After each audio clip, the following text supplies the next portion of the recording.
At this point, having gone over the approach that ecosystem ecologists take to understanding ecosystems and how we draw our boundaries to define what an ecosystem is, it's important to step back for a little bit and go through some terminology that's important in this first chapter as well as the rest of this course.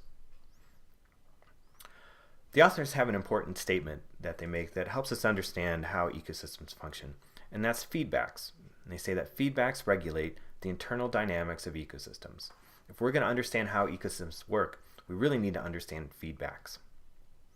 And there's a difference between effects and feedbacks that it's important to distinguish. The example that the authors start out with is a thermostat in a house. And in this case, you have a thermostat which has an effect on a furnace. And that furnace has an effect on the temperature of the room. And I'll just use R for the room. And in this case, the temperature in the room then has an effect on the thermostat. And there are times when a thermostat will have a positive effect on the furnace, and there's times when the thermostat will have a negative effect on the furnace. And this furnace has a positive effect on the temperature of a room, and the temperature of a room, depending on the setting of the thermostat, can either have a positive or a negative effect on the thermostat. So sometimes that thermostat is going to increase the function of the furnace, for example. That's a positive effect. Or sometimes that thermostat is going to have a negative effect on that furnace. It's going to turn it off. So there are positive effects and negative effects based on whether it increases or decreases the size of a pool or the flux going through that pool, the activity of that pool.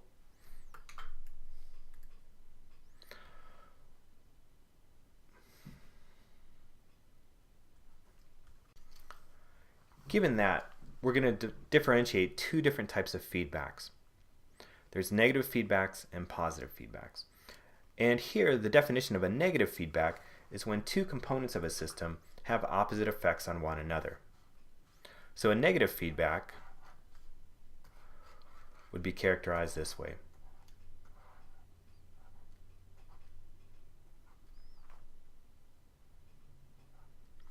So in one case, one component has a negative effect on the second component, and that second component has a positive effect on the first component. And this together represents a negative feedback. You can multiply the signs out if you want, but these two components of a system have opposite effects on another. And these are known as stabilizing feedbacks. So if one thing grows too much, the other thing begins to make that grow more slowly. In contrast, there are positive feedbacks. And positive feedbacks are also known as amplifying feedbacks. And this is a situation where both components of a system have a positive effect on one another. So we might represent it this way. So here's component 1, here's component 2, here's the effect of 1 on 2, and the effect of 2 on 1. And if these were both positive, for example, this is an amplifying feedback, a positive feedback. So component 1 increases the size of component 2, and component 2 then increases the size of component 1, and it continues and amplifies. In contrast, you can also have these both be negative effects, and it would have the same, it would still be considered a positive feedback. So if component 1 slows down component 2, and the more component 2 slows down, it slows down component 1 even more, then that's still considered a positive feedback. It's an amplifying feedback, even if both signs are negative. The examples that the authors use have to do with trophic dynamics. And here they're showing examples of linked amplifying and stabilizing feedbacks in ecosystems. And these have to do with the transfers of energy and material among organisms. So the examples that they use is they say the effect of each organism or resource on other organisms can be either positive or negative. And they're thinking about the individual effects. So for example, plant A, when it takes up resources, has an effect on the pool size of this shared resource, and that's a negative effect. But when those resources are taken up, or the more you have of a given resource, the more plant A is going to grow, that's a positive effect. Now together, as we said before, when we have a negative effect and a positive effect together, that is a stabilizing feedback. That's a negative feedback. In contrast, we could see that plant B might have a positive effect on a mycorrhizal fungus. Mycorrhizal fungi go out into the soil and gather resources for a plant. And the plants provide resources for the fungi. So this plant would have a positive effect on the growth of the fungus. And the more the fungus grows, the more the plant grows. And we have two positive effects here that together represent an amplifying feedback. It's a positive feedback.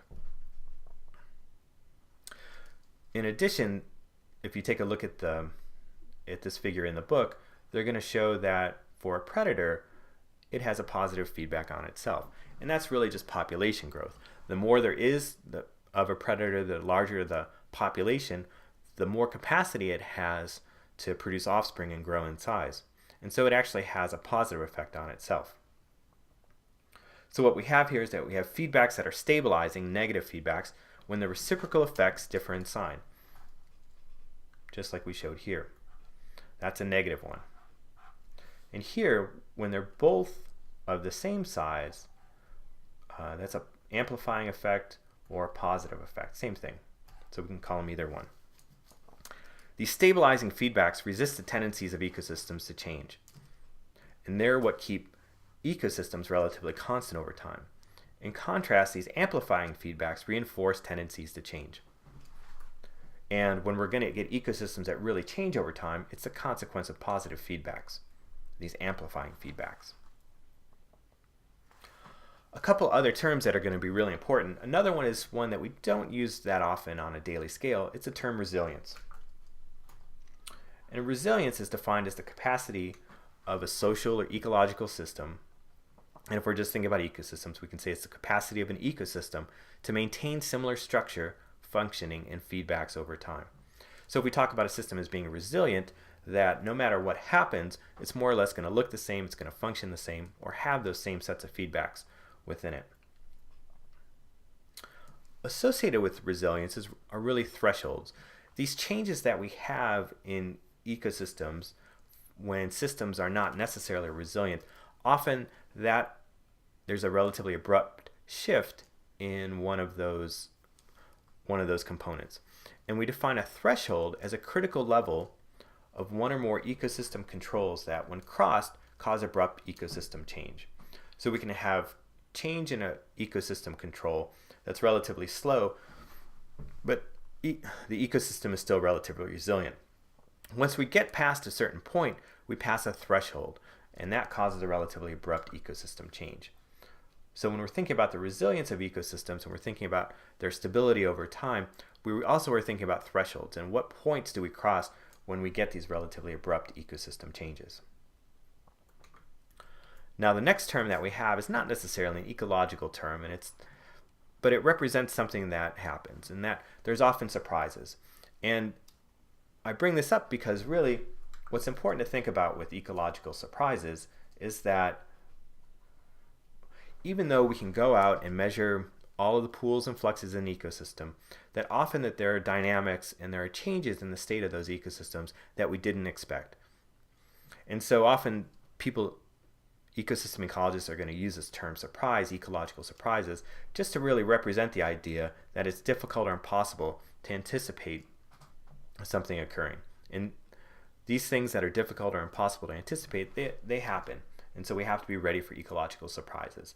And so the predictions that we make, we have to understand that often things are going to differ from our predictions.